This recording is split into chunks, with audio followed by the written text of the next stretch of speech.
بسم اللہ الرحمن الرحیم۔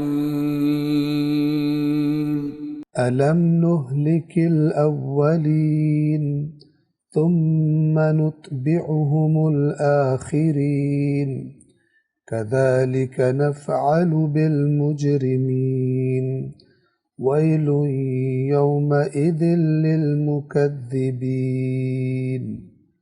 کیا ہم نے پہلوں کو ہلاک نہیں کیا پھر دوسروں کو ان کے پیچھے چلایا؟ مجرموں کے ساتھ ہم یہی کیا کرتے ہیں، اس دن جھٹلانے والوں کے لیے ہلاکت ہوگی۔ ہم اسی طرح کرتے ہیں، ہم یہی کیا کرتے ہیں، کن کے ساتھ؟ بالمجرمین، مجرموں کے ساتھ۔ دو حصے ہیں بالمجرمین کے، پہلا حصہ ہے با اور دوسرا ہے المجرمین۔ با کا ترجمہ اس آیت مبارکہ میں کیا جائے گا کہ ساتھ، یعنی مجرموں کے ساتھ ہم یہ سلوک کرتے ہیں۔ المجرمین، توجہ فرمائیں، یہ جمع ہے مجرم کی، اور مجرم کے جو حروف اصلی ہیں وہ ہے جیم، را اور میم، جسے ہم اردو زبان میں بھی جس لفظ کو استعمال کرتے ہیں، اور وہ ہے جرم۔ توجہ فرمائیں، جیم، را اور میم، اس کے جو اصل اور بنیادی معنی ہیں وہ اس قسم کے ہیں۔ درخت سے جب پھل کو کاٹ لیا جائے، اس کے لیے بھی یہ لفظ استعمال ہوتا ہے، اس عمل کے لیے۔ ہڈی کے اوپر سے گوشت کو نوچ کر ہڈی کو ننگا کر دینا گوشت سے، اس کے لیے بھی جیم، را اور میم استعمال ہوتا ہے۔ بھیڑ کے اوپر سے اس کی جو اون ہوتی ہے اس کو اکھاڑ لینا، اس کو الگ کر لینا، اس کے لیے بھی جیم، را اور میم کا لفظ استعمال ہوتا ہے۔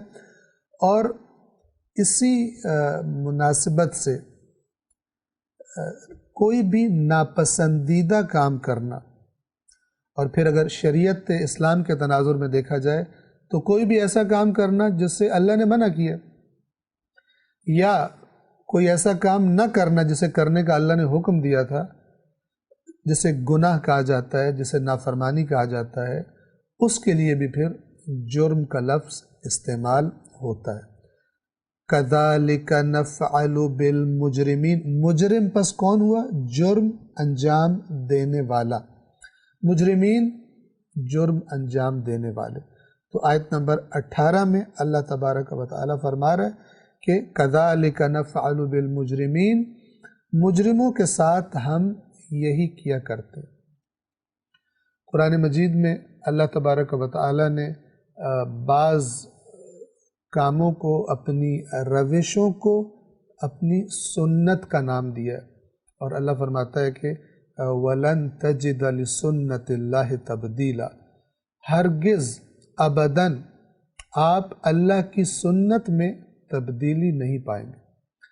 ان آیات میں بھی، آیت نمبر 16، 17 اور 18 میں بھی اللہ تبارک و تعالیٰ کی انہی کبھی تبدیل نہ ہونے والی سنتوں میں سے، یعنی اللہ تعالیٰ کی روشوں میں سے ایک روش کو، ایک اللہ کے قانون کو بیان کیا جا رہا ہے، اور وہ کیا ہے کہ نافرمان جتنے بھی طاقتور ہوں، جتنی بھی سرکشی دکھا لیں، جب ان کی مہلت تمام ہو جاتی ہے تو وہ اللہ کی گرفت سے نہیں بچ سکتے، اور اللہ تبارک و تعالی عذاب کے ذریعے سے،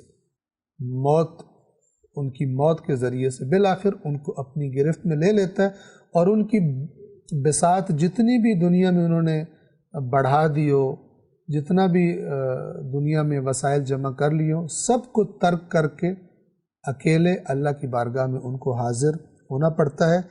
کذالک نفعل بالمجرمین، مجرموں کے ساتھ ہم یہی کیا کرتے ہیں، اس بات سے خبردار ہو جاؤ۔ آیت نمبر 19 پھر تکرار ہے اسی آیت کی جو پہلے گزر چکی، وَيْلٌ يَوْمَئِذٍ لِّلْمُكَذِّبِينَ، اس دن جھٹلانے والوں کے لیے ہلاکت ہوگی۔ ہم نے عرض کیا کہ یہ آیت اس سورہ مبارکہ مرسلات میں تکرار ہوئی، ہر چند آیات کے بعد یہ آیت یعنی ویل یومئذ للمکذبین تکرار ہوئی۔ صدق اللہ العلی العظیم۔